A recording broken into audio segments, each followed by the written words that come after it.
Welcome to the Conscious Resistance Live. My name is Derrick Broze, and we have 2 days left in 2017. It's been a really beautiful, eventful, fun year for me personally. Looking at the United States and looking at the world in general, it's a little bit frightening maybe to some, or disheartening, because there does seem to be a lot of conflict between various groups of political groups around the world, not just in the United States, but I think in Europe. There's been much talk about how a sense of unity is now gone, and there are people who are wanting to secede from nations. They're wanting to break away from governments. They're wanting to find and express their freedom and some form or fashion that suits their needs. And so 2017 seems to be a time of maybe anxiety for some of you, especially starting the year off with a brand new president of the United States that the world is still uncertain about, Donald Trump. For some reason, there's still some people out there who have faith in this man, but for the rest of us, we've kind of realized he's more of the same. It's also been a year of accountability and exposure, where individuals who've been accused of sexual harassment and sexual assault and even things like rape and really horrible crimes like that, from Hollywood to academia to sports, just really all across the spectrum, people coming out. And the whole Me Too campaign, there's been pink pussy hats, and there's been all kinds of crazy weather here in Houston, where I'm from. We had a huge hurricane come and wipe out a lot of our city. Puerto Rico is still dealing with blackouts and no electricity since then. We had white supremacists and tiki torches. I mean, it's really been a very interesting year around the world, and especially in the United States. Cryptocurrency, things like Bitcoin, are finally dipping into the mainstream, and more people are starting to understand them and evaluate their purpose and whether or not they want to play a part in this crypto revolution. So there's a lot of exciting things happening in our world, and that's what today's show is going to be about. This is episode 81 of the Conscious Resistance Live, our last episode of 2017, and we've got several stories to cover today. So I appreciate you guys joining me for episode 81. We'll be right back.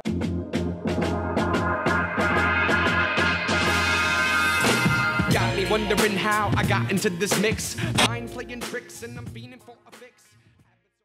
Well, thank you guys for joining us. As I was saying, this is the last show of 2017. We're really excited because we have plenty of news to cover. Before we get into this, though, I want to say thank you to everybody who's joined us this entire year. And if you're listening through the Mind Unleashed or Wake Up News or Activist Post or one of our other partners, I very much appreciate that. And if you want to share this with your friends, that would be greatly appreciated. They might want to be aware of things going on in the world and what's happening, and to do that, we need you to share this out. So please share this out on your friends' timelines, on your pages, any groups that you're involved in, things of that sort. Also, one other way that we like to make this an interactive show is by getting people to comment below so they can see where other individuals are listening from. We usually have an international audience, and every week we do this show, we're getting about 20 to 30,000 to 40, 50,000 and above views and people watching from around the world. So wherever you're listening from, please take a moment to comment below and say Houston, Texas, or New Zealand, or wherever you're listening from, and perhaps see if you find someone close to you that you can start organizing with, because all of the issues that we're talking about and that I spend my time talking about as a journalist and an activist,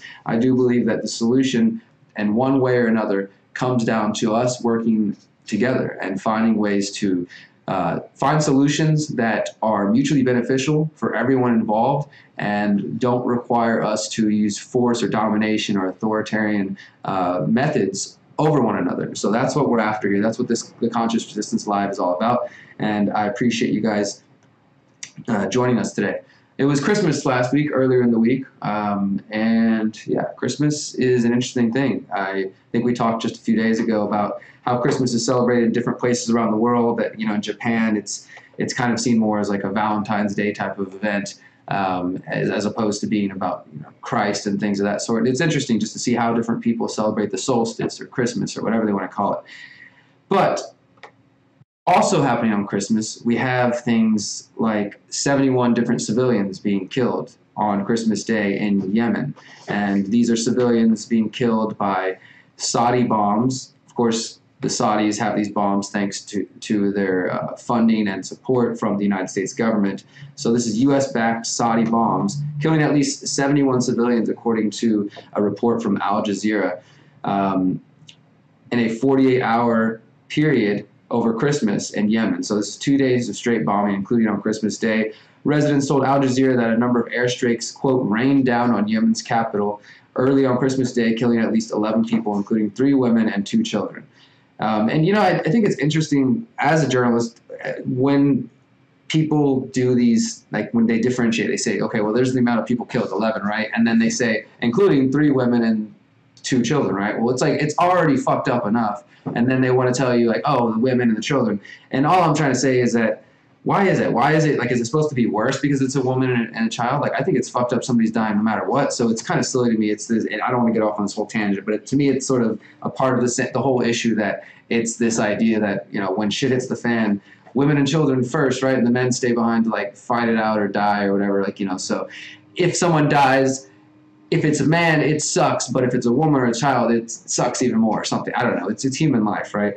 I don't know why they do that. But according to local activists and local sources, there are 2 buildings were flattened in a residential area to the west of the capital as coalition raids targeted the home of a local Houthi leader who, of course, are seen as terrorists in the eyes of Saudi Arabia. Al Jazeera also notes that the Houthi-run Al Masirah TV network documented a further 8 civilian deaths, including 2 women. 4 other civilians were killed in a Saudi-led raid of a government building in the central province of Damar. And the Houthi-run Sabah news agency reported that at least 48 civilians, including 11 children, were killed in 51 airstrikes across the country on Sunday. Of course, Saudi Arabia denies this, and on and on and on. This is, you know, just sort of, unfortunately, if for anybody who's kept up with this international scene and kept up with what's happening in Yemen and Saudi, its relation to Saudi Arabia and the United States, then you know that these things are happening way too often, and it's pretty sad to see this happening, but it's the reality for people over there. So while many of us are celebrating time with loved ones and time with friends and things of that sort, there are people who are literally fighting for their lives and on the run trying to escape these things. So let's just remember that. And I guess we'll sort of tie that story within the next one. We need to just have maybe a weekly segment called "The War Drags On" or "The War Never Ends" or something like that, because it's really sad to me that whether you're left or right, and, you know, we're talking about 2017, right? This year, to me, I saw just massive division taking place where you had individuals who were basically becoming more and more diametrically opposed politically and attacking each other from their extreme, you know, to the other extreme. And this could be called, you know, the SJWs, the Antifa, the alt-right, whatever names we want to give them, right? So there's a lot of this division taking place, and it seems like the ability to just communicate with another human being and to focus on solutions and find common ground has been lost. And I would say one of those areas of common ground, or what should be an area of common ground, is the war and wanting to get to, you know, an end of this war, these wars that drag on. And, you know, 2 of my stories tonight are going to talk about that, the war. And so let's get into this, because in case you didn't know, the United States still maintains whatever they want to call them. They're wars, all right? They're violent, aggressive wars, initiatory force on other people, free human beings, whether we like their lifestyles or not. We are not the deciders of that. So this first one's coming from the Anti-Media, our partners at the antimedia.org, from Darius, who is a very great writer I recommend you following. It says, top Russian general accuses the U.S. of training ISIS fighters. Now, of course, this is not necessarily anything new, and for those out there who have bought hook, line, and sinker this whole Russian paranoia, that's another part of 2017, right? The Russians did it. Blame it on the Russians. Anything you did, if you didn't get your homework done, if you, you know, cheated on your girlfriend, whatever, you know, you stole from your friend, the Russians did it, right? That's how everything went down, it seems like, in 2017, according to the U.S. government, at least. So some people will say, of course the Russians are accusing the United States of something like that. It's ridiculous. But this is coming from a report from Reuters that's saying that the chief of the Russian general staff has accused the U.S. of training former ISIS fighters in Syria to further destabilize the country. And this is what independent media has been saying for, I don't know, 3 years now, going back to journalist Ben Swann's report, The Origin of ISIS, which has been seen, I think, downloaded more than 40 million times across the internet.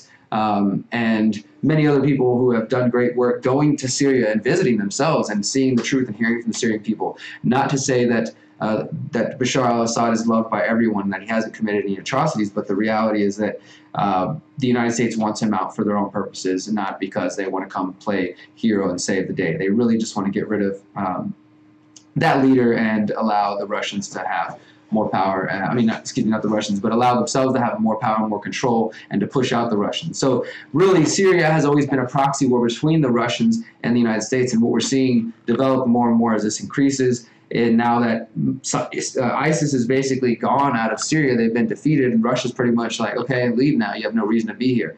The United States under Trump is saying we're going to stay there basically, maybe indefinitely. They're going to try to keep a foothold in there because they want to get Iran out of there to please their partners, Saudi Arabia and Israel. But they also want to be able to have access and try to limit Russia's influence, as we see Russia and China starting to come together. So there's a lot of really interesting geopolitical things going on, and that's all I really want to say on that. You can look into the article more yourself and get the details, but needless to say, if you've been paying any attention in 2017, 16, 15, 14, then you know already that the United States had a role in funding some of these so-called rebels, or that's just, if we're being nice, we'll call them rebels, right? That's what the story we're told. But in reality, many of these people themselves could be deemed and classified as terrorists, and the United States funds them, like we have done. And I don't want to say we, right? I didn't do it. The people in the United States institution have done this since probably time immemorial, but definitely the last 50 years, like institutions like the CIA have overthrown governments and just really tried to meddle in everybody's affairs. And we're seeing that change. I think looking into 2018, looking into my crystal ball, we're going to further see the loss of U.S. influence, Western influence. And I imagine it's probably going to take generations to truly be felt, but I think it could also happen fairly rapidly because, as I mentioned, we've got these agreements with Russia and China, and now China and Iran making agreements, and you've seen the pieces start to line up, and people are wanting to cut the U.S. out of their economic terms. And once that happens and the dollar becomes less valuable, we could see some very interesting changes. And those of us who've grown up being in the country that is the focus of the world, we might have a completely different reality. So it's something to consider. I'm going to pause for a quick breath, and I want to introduce my two co-hosts, my buddies that are here. We're sitting shotgun. I got my housemates, Johnny over here on probably your right, my left. What's up, guys? And Jeffer. What's up, guys? So we're gonna have these guys on the show now periodically.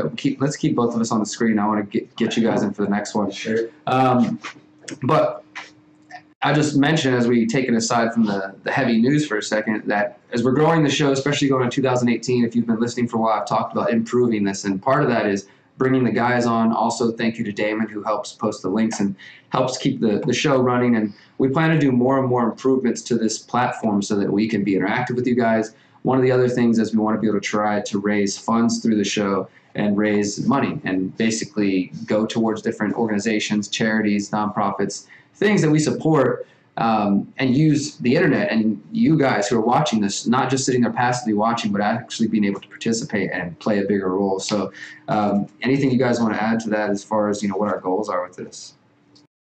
I'm just happy to be bringing the news every week. I feel like a lot of people have a lot of things to be informed. I have some projects, Anarchist Social Dynamics, where I talk about how to change the world through an individualistic view by going within yourself to enact change in your community and interact with others. And other than that, I also write articles for health news websites, so I'll have some cool stuff to bring up and talk about as I learn about them and hear about them. What's the website? Homestead Guru and Organic Titanic. For me, I want to bring in the solutions aspect to the show. We did so much great work on the road when we took the Conscious Resistance on tour, hitting up all those cities and volunteering our time. So I'm thinking over the next year, as we develop this show, using what Derrick says has been very successful is the power of Steemit, that cryptocurrency, to help have you guys upvote our stuff to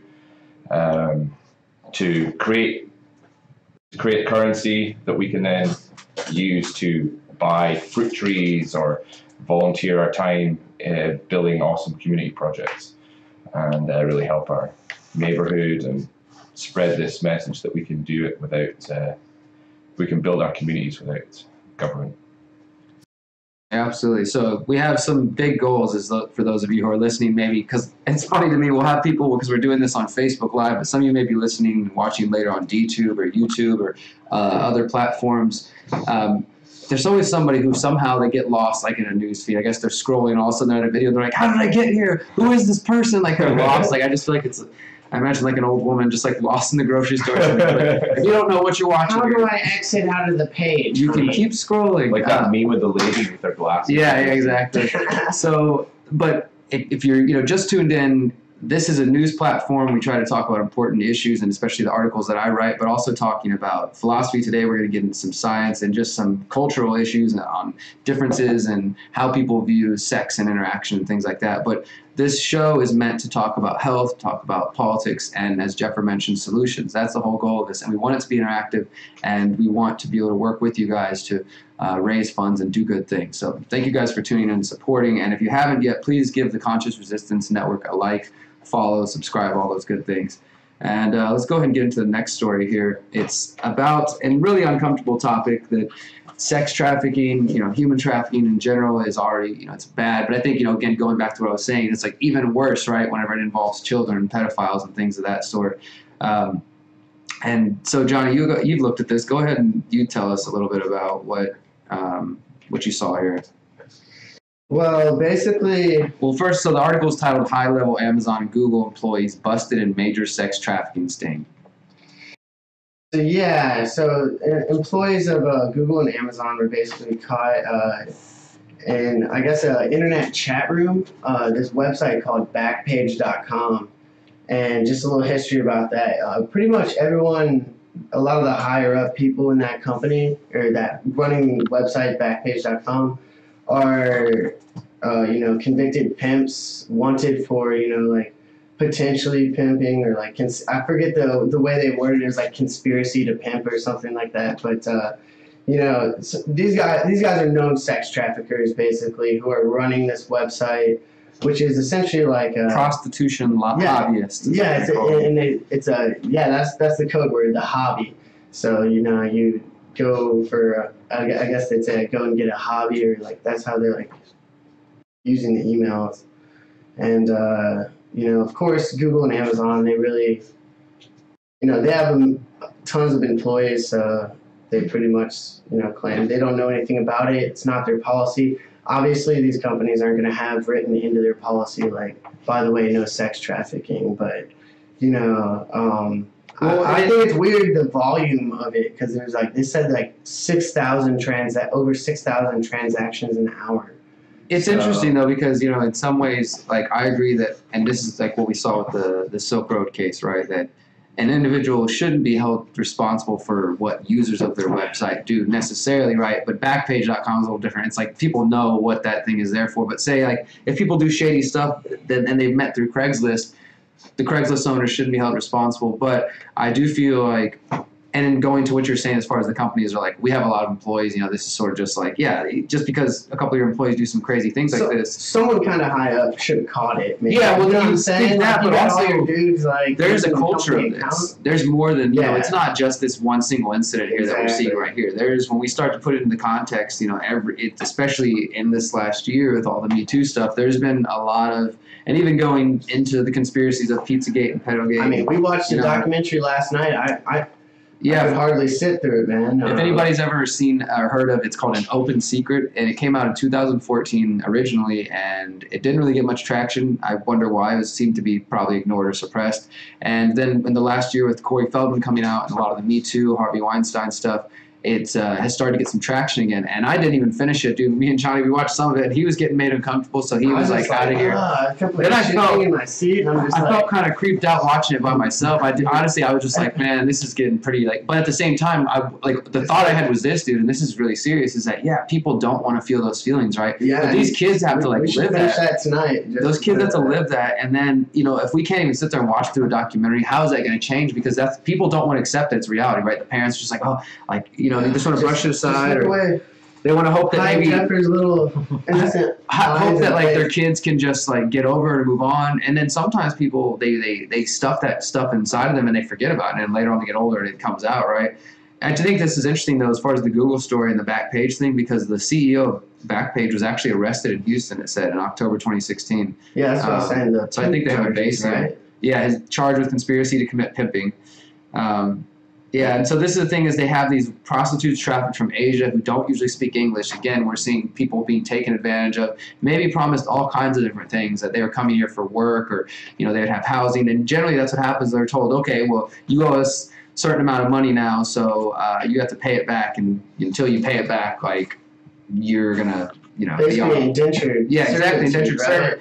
I mean, mean, same stuff you'd hear about in your like 4th grade history class. and this, it's still happening. in our country, so it's happening everywhere, man. It's unfortunate, but so it is. that is another, I would say, sort of a sign of 2017 is the exposing, and overall, I would say it is a good thing. I discussed a little bit in the past the sort of possibility of a downside being that these calls for accountability become witch hunts, in the sense that there's never really any actual investigation. Now, there's a lot of people out there like that have been exposed, politicians, now Hollywood folks and others, that there seems to be like legitimate evidence on, and that's a positive thing anytime anybody feels able to speak up and express themselves, because there's a lot of people out there, especially when the Me Too thing is going on, who maybe they don't even feel comfortable saying, like, yeah, something messed up happened to me, so I'll just kind of sit back in silence. So it's a good thing, I would say. But if we just blindly take those accusations, which, I mean, these are serious accusations, to say somebody raped you or treated you wrong, Be or careful whatever. not to make it a witch hunt, basically. Yeah, you know, those things can, if we don't allow for actual investigation, it just becomes like, oh, well, they did this, Let and the then, bastards defend I mean, themselves. yeah, exactly. And think about this, too. Like, if you're a politician or somebody in a position of power, it is not difficult to find somebody that can say whatever the heck you want and pay them off. You know what I mean? Like, people, like a friend tried to say, well, look, if there's 5 different women doing it, surely by that point it's obvious, like, which may be true. Like, but you can't just assume that, because this is a crazy world, and we only see the surface level. There's a lot of things that go on behind the scenes often that we don't really know the true nature of. So a politician gets exposed as being with a prostitute, his whole life falls apart, right? And we're just like, wow, that's crazy. That guy was some scumbag. But you don't ever really know what happened to predate that and what else is going on behind the scenes. So that's all I'm saying, is we have to be careful these things don't become a witch hunt. But overall, it's a good thing when people are speaking out. And I'd say it's a good thing if people start to see, because it can only happen so often before you start to say, like, whoa, this actually is, as I was saying, a culture. Like, okay, Hollywood has it. There's people like all across, you know, the universities and professors. There's politicians. Like, okay, why are all these people in these influential positions involved in like weird pedophile type things? And the Open Secret documentary was really good. It, you know, talks to all these different actors and stuff. People who maybe you've never heard of because they're the ones who got out. They didn't stay in it. And the person in that is a complete psychopath. The guy that they showed. Yes. Yeah, it's the story of I think that like, there's a true producer, that is like the most and an agent. insane form. Someone who could like make friends with the family, but I don't know. I don't want to dwell on this. Like, Yeah. I'm trying to It's get on worth that watching though. guy. Check out An Open Secret. That's all I really want to say on that. And you know, we will continue to explore that topic throughout 2018. Check out An Open Secret though, if you can stomach it. Definitely see it with some friends and discuss it, because again, these uncomfortable issues don't go away just because we ignore them. Let's get into the next story now. This one is one that we've kept up with for the past month or so, and we're getting close to a conclusion. I don't know what the conclusion is going to be, and each step it seems to be a little bit scarier because the Trump administration is showing their hand. And it's unfortunate that I feel like I have to preface every story about Trump with this, but just because I'm about to talk bad about Donald Trump doesn't mean that I also like the other side. Doesn't mean that I think the other side is the answer. And in fact, I've been calling out Bush, Obama, and Trump like many other people who can see through these storylines that you're fed. So that's, you know, I just want to make that clear. But so the story is called U.S. Judge Rules Trump Administration Must Provide Detained American with Legal Counsel. And what this relates to is the story we've been following about an American citizen who now we've learned actually is a dual citizen of Saudi Arabia and the United States, who was allegedly, reportedly, turned over to the Iraqi military after being caught while supposedly fighting for ISIS. We don't know though. That's the only information we have is what's coming out of the U.S.'s mouth. So I'd take it all with a grain of salt. But that's what they're saying is basically this: they caught this guy. He's been handed over. He's been held in a secret prison in Iraq since around September 12th, without access to a lawyer or being charged for anything. So over 3 months now, over 90 days. And now we're finding out through court documents that the U.S. military has not ruled out the possibility of essentially coercing this man into relinquishing his American citizenship and deporting him back to Saudi Arabia. So they're pretty much saying, like, either you're going to stay in this secret prison or you're going to renounce your citizenship and we'll send you back to Saudi Arabia and let them do whatever they want to you. Or we can just hold you indefinitely. Like, that's pretty much, like, that's the gist of it. That's the deal they seem to be making. But in a positive stance for liberty and for freedom, one judge actually, stood on the side of the people, and this judge has been doing so in this case. I hesitate to defend her too much because, as I've learned in different cases, sometimes you find a judge like, wow, they're so awesome, they're doing these great things, and then later on you look at them in another case and they're completely, against freedom. It's weird. But in this case, U.S. District Judge Tanya Chutkin denied the Defense Department's motion to dismiss the matter of this, because basically the government said, hey, they have no right to represent this man who they've never met. We can't give them access or tell them anything about him so they can try to contact him. And since he hasn't contacted them, they can't request to, represent him. So it's this like catch-22 scenario, and the judge wasn't buying it.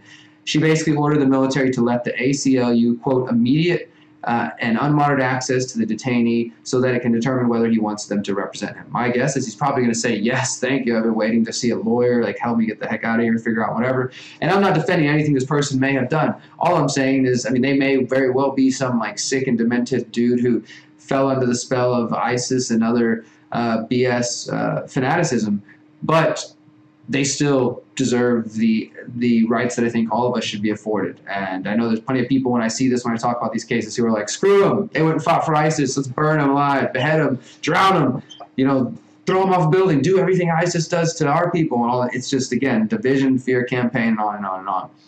The New York Times reported that the government planned to prosecute the man in a civilian court for allegedly providing material assistance to terrorist groups, and here's the important part, but the FBI does not have sufficient courtroom admissible evidence against him. So it's just, the fact is, they know they don't have any evidence, and they're holding on to him. So they won't just, like, let the dude go. And I guess it's kind of a unique case. Like, you catch this guy, or some ally government of yours catches him in your country and saying, hey, he was fighting to, like, overthrow our government, and he's one of your people, so do something with him. And they either turn him back to his country of origin, where he has dual citizenship, Saudi Arabia, where, knowing Saudi Arabia, they might behead him. Like, they might just cut his hands off or do something even worse, or keep him in a prison, who knows.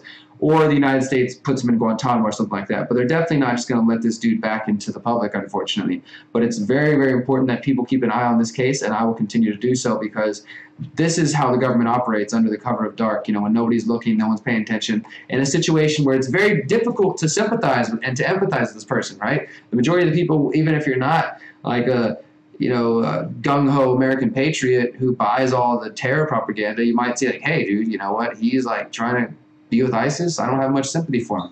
But I feel like that's a dangerous path once we start down that road and we don't stand up for the rights of people, even those that we completely disagree with. That's been history's lesson, at least. All right, let's move on to the next story that relates to an equally disturbing topic, and then we're going to get to a couple of fun issues. We'll bring Jeffrey and Johnny in on this. We get to talk about science, which I love science, and I keep up with it because it's interesting. It's shapes our world, and it's an interesting way to view the world. And also we're going to talk about hugs and other forms of touching and whether or not it makes you uncomfortable. Does a hug make you uncomfortable? Would it make you uncomfortable if I gave you a hug right now? Yes. Feel free to comment below. Yes. All right, so this one is the last serious topic of the year, and then we're going to talk fun stuff. Lawsuit seeks to force disclosure of Trump's administration's secret kill list. Now, before you interject, no, this is not Trump's kill list in the sense that he didn't create it himself. He is carrying on traditions started by the Obama administration. Many Obama supporters try to ignore those things, but it's the reality. The Obama administration started what is known as the Disposition Matrix, aka a secret kill list. It was first reported on in 2012, I believe, by the Washington Post. And it's, according to the Washington Post, it contains the names of terrorism suspects arrayed against an accounting of the resources being marshaled to track them down, yada, yada, yada. Basically, it contains indictments, clandestine operations. It is designed to go beyond existing kill lists, mapping plans for the disposition of suspects beyond the reach of American drones. And basically, it allows the president to be the one to decide who lives and who dies. There's no jury trial. There's no presenting evidence. It's just them saying, hey, like, look, we've identified a terrorist and we think we know where they're at and we have access to them via drone. And the president has that list and gets to sign off. And it's pretty disturbing. It started with Obama, and this is continuing to into the Trump administration. In fact, the little that we do know seems to indicate that the Trump administration is actually expanding and loosening the already flimsy protections that were put in place by the Obama administration. So, I mean, think about that. Like, what's next? The Obama administration already had the ability to assassinate people in other countries. Like, it's just mind-blowing, right? And not even just, again, random people. These are American citizens. He killed an American citizen who, yes, was accused of being a cleric for Al-Qaeda, Anwar al-Awlaki, which I would suggest looking further into his story and seeing that he actually was a patsy of the U.S. government. But he killed him. They alleged that he was, encouraging people to attack the United States. And in the process, they also killed his 16-year-old son. Totally innocent, just 16-year-old dude who was born in New Mexico. They lived in New Mexico. So these American citizens, they killed him, right? So the Obama administration already had the ability to assassinate American citizens by drone halfway across the world. And the Trump administration in some way is trying to loosen that. We don't really know, and the ACLU is now suing them to try to get some sort of information about this, because we know very little about it. And as I write here in this article, the American public is generally aware of conflicts taking place in Iraq, Syria, and Afghanistan, but remain largely ignorant to the military operations taking place in Somalia, Pakistan, Nigeria, and across the African continent. These operations under Trump have led to an increase in civilian deaths, and this is an important point as well. Another point that you cannot ignore is that the U.S. government is bombing people in the nations which are majority Muslim. So let's think about the situation. North Africa, what we call the Middle East. The U.S. is involved in drone campaigns, airstrikes, bombing the crap out of these people to chase terrorists out, right? And many of them are fleeing their countries to try to seek safety, and they're becoming what we call refugees, or others are calling migrants.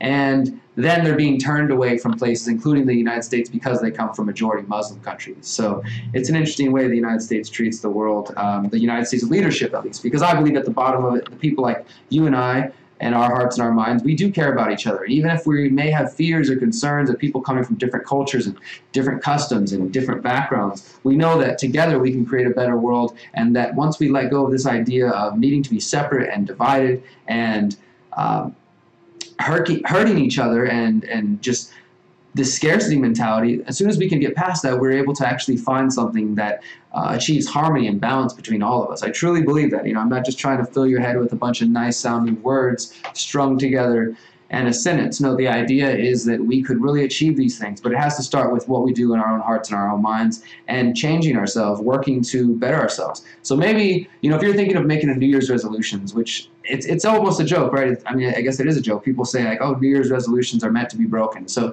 most people go into them already with this idea, this notion that it's nothing to take super seriously. Like, I'm going to, I'll probably break it tomorrow. I'll break my diet, or whatever sort of thing you're going on, right? And there's some people very good people who are well-intentioned that I've met throughout my life, and perhaps you've met some of them, or maybe you are one of them currently, because we all are them different times. But this sort of person who has a lot of ambition and, well, not ambition, but they have hope, they have desires, and they have, wishes, but they don't really have a lot of action, right? And maybe they're all over the place, and it's difficult for them to get focused and to find that balance. So by focusing on yourself and trying to figure out what your goals are and what your path is that you're really trying to choose, what you're doing with this life, because you have very limited time. Like, your time is valuable. You're not going to get it back. You're choosing right now to listen to me for whatever reason, and we're sharing this time and space. You're not going to get this back, and I respect that. So I'm giving you my full attention and trying to give you something of value. And when you recognize that, then you see, okay, well, I want to surround myself with people who are going to enrich my life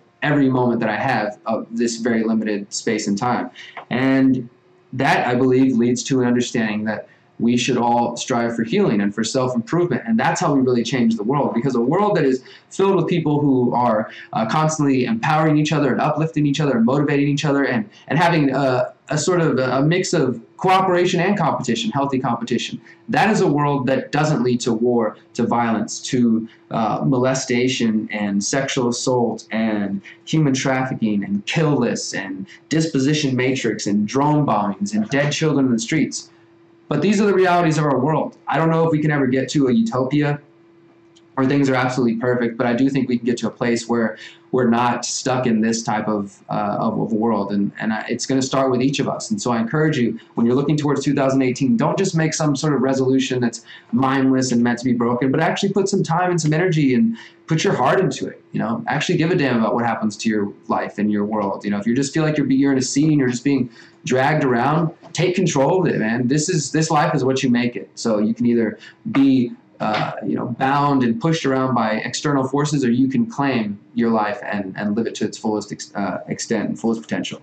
All right, so let's get into these last stories, guys. Now that I've sufficiently ranted and raved, let's talk about science. Johnny, did you get a chance to look at this one?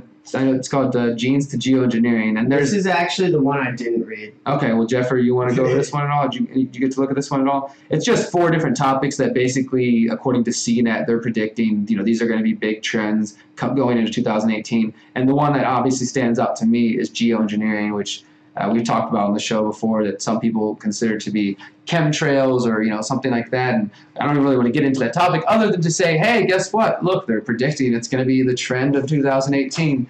And some of these other ones are interesting, though. But did you? So you're telling me the thing that they've been denying for all this time is now about to be the popular trend? Are us crazy conspiracy theorists going to be right on another thing? Well, see, there's always some good articles, and I saw one a couple days ago that said, the conspiracies that came true in 2017 or something like that. Maybe next year, 2018, will be the year for geoengineering. I've definitely kept up with the story and seen scientists talking about increasing, and there's articles saying, like, the crazy trick that just might save the planet, or like this dangerous technology that might not be used. I got the newest, biggest Band-Aid, and I'm just going to... I don't know. That's how I feel. There's not gonna be a quick fix for I don't think there's a quick fix necessarily as well. Spraying a bunch of random additives in the air is probably not helping. To me, it's just one of those areas where, whether you want to think about it as far as God or nature or whatever, but humanity interfering with things that maybe we shouldn't. And to me, a lot of these topics on this list relate to that. The first one is saying see more of the universe, which I think, that's cool, like exploring space, right? It's basically talking about some of the NASA satellites that are going to go further out into the universe than we've ever gone before. We're going to have some new observatories. So basically they're saying this coming year, we should get some really new images of different parts of space. But I don't really trust NASA personally. This is just my opinion. I'm just going to say that. All the images they release of space, they always look like somebody made them on Photoshop. Like, it's not what I expected image of space to look like. Yeah, we can't really testify to it. There's maybe a handful of people. I'm more interested in private space exploration. That would be really interesting. I mean, we're getting closer and closer. I mean, these companies are in existence. The guy built a rocket. Well, that's what I'm saying. So the people out there, maybe those of you who subscribe to the flat Earth theory, or even I heard somebody say, look, maybe we're not on flat Earth, but I think we're in a bubble, or just different things like that. I'm like, we're going to get close to figuring that out, right? So that's a positive thing, maybe.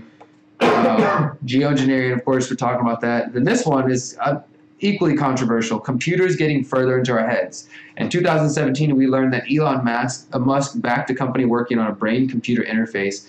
Technology that will allow our minds to communicate directly with machines will continue to move forward in 2018. So it's saying this could be used as a means of rehabilitation for disabling injuries or ailments, but also the U.S. military via DARPA, which if you ever hear the name DARPA, it's from the Defense Department. These are the guys that work on the robots and the drone Jaguars, the robot Jaguar, kind of crazy stuff. That's never usually a good thing if DARPA is involved. It says that they're also funding research into possible defense applications that will surely fuel many a science fiction nightmare scenarios. And so this is a chip that you're saying would put this directly, it might not be a chip. It's just saying that in general, what they're calling brain-computer interface is going to increase, like people putting various parts of their body. I did recently just write an article. They started 3D printing living tattoos. Basically, it'd be like a temporary tattoo. Like you get it like Chuck E. Cheese. It's kind of how you apply it, but it's on a gel. And this isn't just like some random gel. It's actually bacterial cells that are alive. Oh, wow. And what these tattoos do is you can go check it out. It should be released on Homestead Guru at some point soon. But it's like a tree on her hand. It's in 3 different colors, the branches.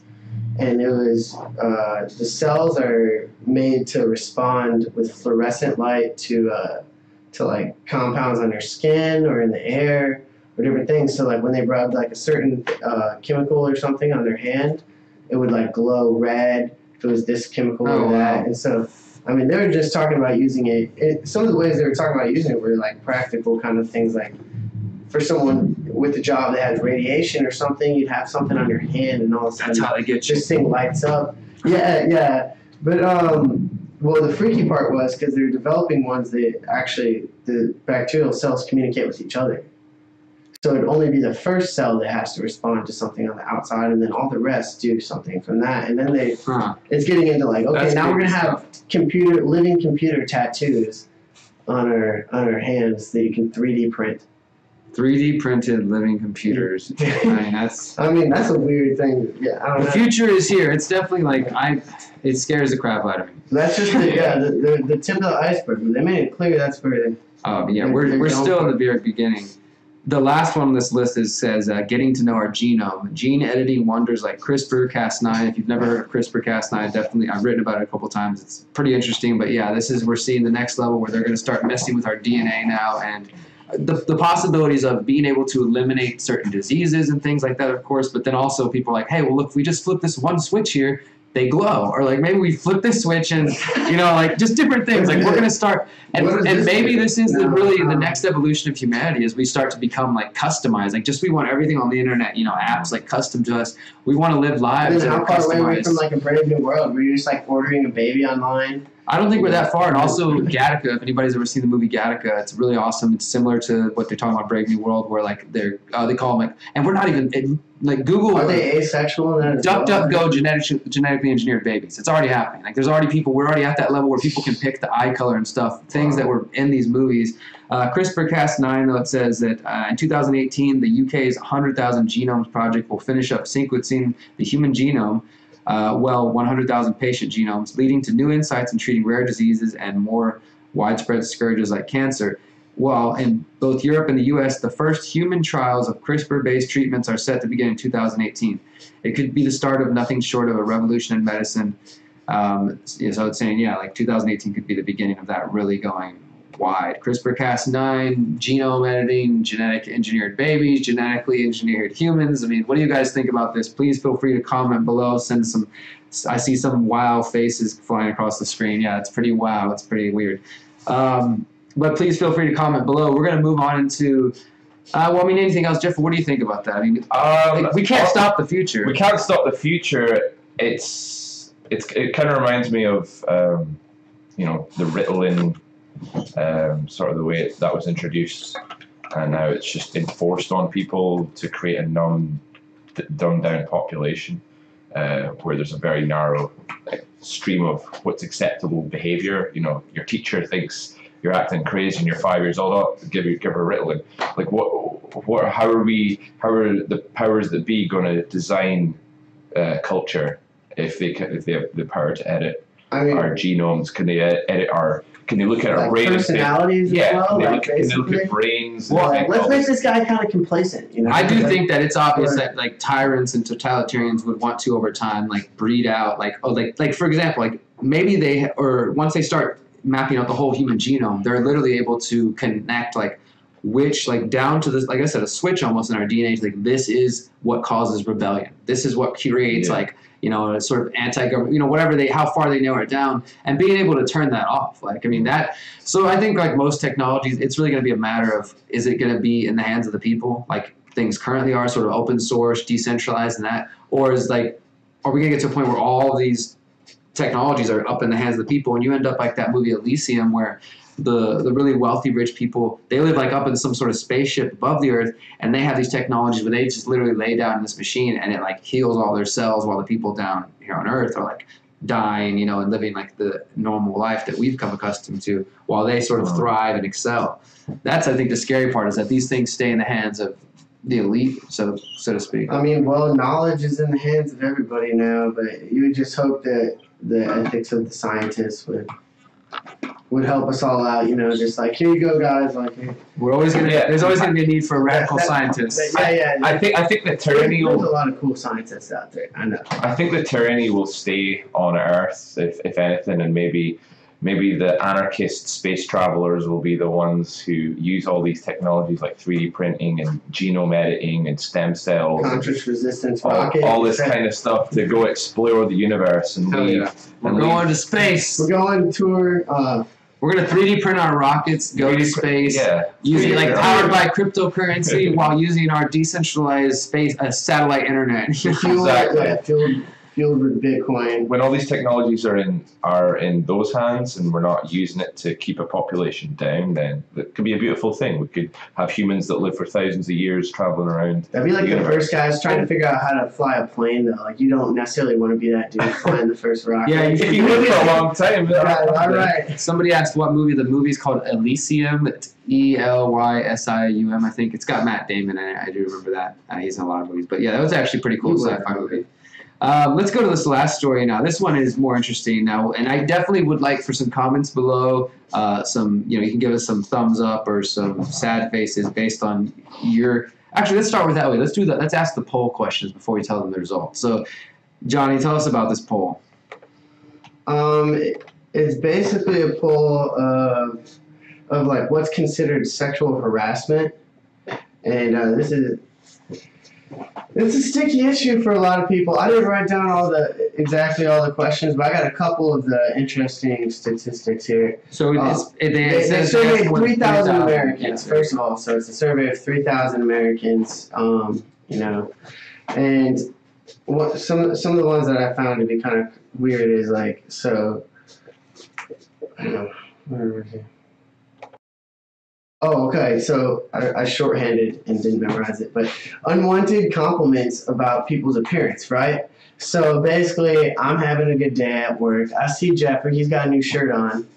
Hey, Jeffer. Nice shirt, man. I like that. You look good in that shirt. And then and if he didn't want that, I'm going to HR, right? Yeah, you could go to HR and tell him on this, or maybe even like make a post or something that's saying that, I'm sexually harassing him. So it said 38%? Yeah, 38% of people think that yes. So it's like, it gets kind of sticky. I realize that, like, in this situation, it's got to be a lot to do with the delivery of it, right? Because, like, someone's, like, really weird about that. So this is the interesting part, because it said that most of the people, and this poll, for those who are interested, were just conducted a couple weeks ago, the 13th through the 18th, a poll of 3,000 Americans. And people agreed that intentional groping, kissing without your consent, those sort of things are obvious sexual harassment. Like somebody's just like kissing up on you, grabbing on you, like obviously that's pretty fucked up. But then they start to diverge when you get into the details, like Johnny said. So if somebody gives you unwanted compliments about your appearance, 38% are like, that's sexual harassment. 47% said no. And what are some of the other stats we got? There was one about dirty jokes, right? There was one about pornography that millennials thought it was cooler to send nudes, right?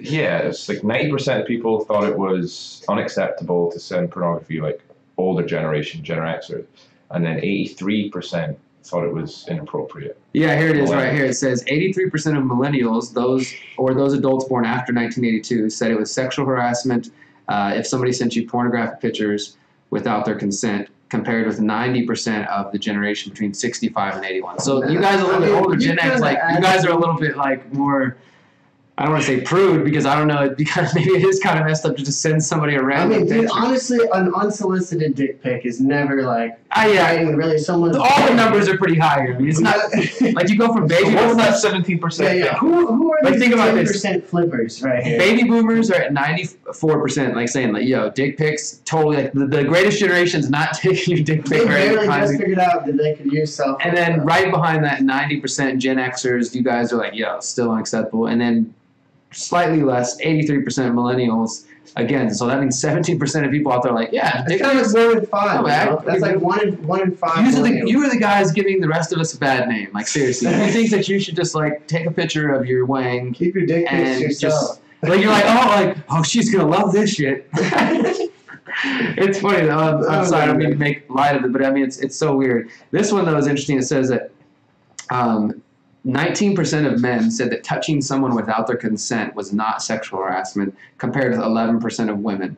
And the poll did not specify exactly what was meant by non-consensual touching. I think for us, that just, like, we're going to go with, okay, Like you're put talking to your a chick, you hand just grab her boob, right? Or you just, like, grab someone's ass or spank them, or in a context that, you know, that's not really an established kind of thing you got going on with them. That's probably, I would say, non-consensual touching. And for 19% of dudes out of 3,000, 20%, so 1/5 of them, yeah, I mean, you think that that's fine. You just touch. I mean, I don't really want to be touched by anybody, you know, even if it's like, just like randomly, you know, like. You know, so that's, what do you think though, Jeff? It happens with girls Is too, this so. part of the, what some people call the patriarchy or whatever? Because it does seem to be like, I would say that there's definitely more men thinking that's okay than there are women, according to these polls, you know, which is a small sample. 3,000 people is not a lot of people, but it's, you know, gives you an idea. Does this show like some sort of prevalence of a pattern or a culture that's like this, you know, or do you think this is just indicative of people who haven't been properly educated on how to interact with other human beings? Honestly, I think we're at such a weird time right now where we're so polarized between the male and female energies right now, particularly in the millennial generation, that I think we're going to have to wait for a while for the dust to settle on where we're at, what we think is sexual harassment, what's not. Maybe in a generation or so, when the echo chambers of everything is white man's fault coming from, you know, the pussy wearing hat brigade, or, you know, wait for the dinosaurs to die out on the right of like the old patriarchy, and maybe the new generation can open a dialogue between the male and the female in maybe a decade's time, and say, hey, like, we're not all about raping you, because I've had conversations with girls now, and it's kind of crazy where they think white men are just out to get them, you know. So that mindset, of course, they're going to think that everything is sexual harassment in the workplace. Like, oh, this guy is just an old white dude. I've heard that coming from one of my friends, talking about someone who completely has no ill intentions towards sexual harassment or anything, but just they get the vibe because But just being afraid because of their skin color. Or for their skin color, and because I think there's a lot of these women who have these groups online, and it becomes an echo chamber of blame the white man. Yeah, I think no matter what kind of group you're involved in, or what ideology or sort of belief system you start to subscribe to, it's definitely important to not get sucked, and I can speak from experience, not get sucked into echo chambers where you're not able to, or it's unacceptable to express like opinions that are outside of the, you know, what's allowed. And then it does become the echo chamber where everybody's afraid to actually say, hey, you know what, I do think sexual harassment is a problem, but perhaps we shouldn't blame one group of people, because, you know what I mean? Because it's like, to me, hearing people talk that way, That's just a silly way to handle it, if not by a case-by-case. It's just collectivizing people. Yeah, like, you know, I've always said, like, I mean, and I was even going to mention earlier, it's like, stop collectivizing people. I mean, those questions they asked in the survey and stuff, it's like, it's still like not even, it's very unspecific. Like, so like, I mean, how pissed would you be if you like went up to a girl or something and you just like hit her on the back, said like, how you doing, or something, like touched her shoulder, or just like something. I would seriously do that to my friends all the time. I'm just that kind of guy. And then she went and got. She goes online. Yeah, and then I said to her friends. I was sexual harassment. So like, I said it's like everything's gonna be real like depends on the situation kind of thing. But like you do know if you're like harassing someone. So like I feel like most people have that instinctual sense of like, yeah, I think I'm creeping this person out, or at least you would hope so. You would hope so. It's definitely going to be interesting to see how business cultures, move forward now that we have the internet and everyone gets to have their say on how a culture should be defined, whether it's minorities or women or whatever. It's crazy now because, you know, a lot of new groups have that voice and that power now, and they're screaming. There's a lot of distortion in the going on right now. But when that calms down and we can have a rational discussion, I think that will eventually happen.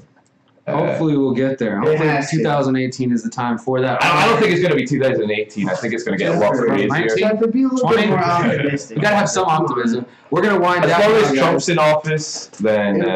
Well, maybe that's the thing. Don't blame it on Trump. Trump can be realistically though. Trump can be the catalyst, or whoever they want to put in front of us can be the catalyst for us to actually show this system or show the media these different people who feed and breed off of our fear and division, that the people actually want to work together. No, we're going to go above that, basically. We're going to go ahead and wind down, guys. Thank you so much for tuning in. I want to remind you just a couple of things before we sign off. Please follow the Conscious Resistance Network on Facebook. I mentioned earlier, we mentioned Steemit a couple times. It's STEEMIT.com. Damon, if you're watching, could you please post the link there? That is a good place to get started.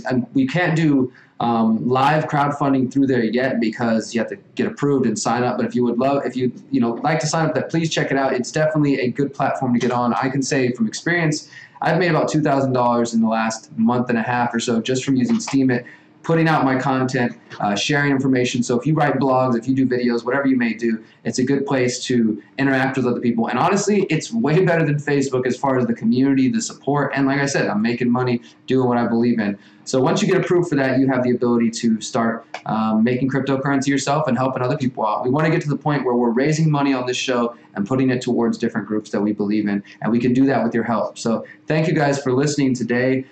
Thank you for following me in 2017. I do plan to do a best of 2017 video for the Conscious Resistance. It's been a very busy year.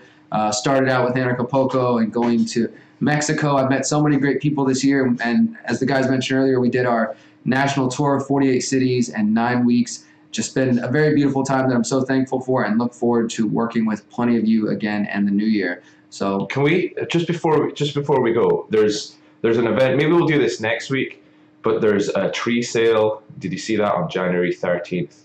Yeah, we still have time for that one. Fruit tree sale. If we were to make a post on Steemit and all the viewers here were to go and upvote that and just see if we could get, maybe a couple $100, and then wouldn't it be awesome if we could then put all that money towards buying fruit trees for our local community?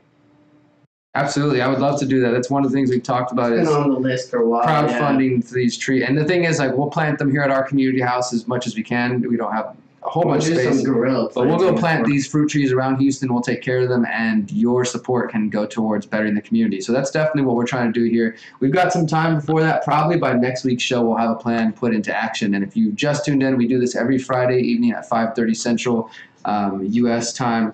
Thank you guys again for tuning in. I hope you have a very productive, fun, safe New Year's Eve, all that good stuff.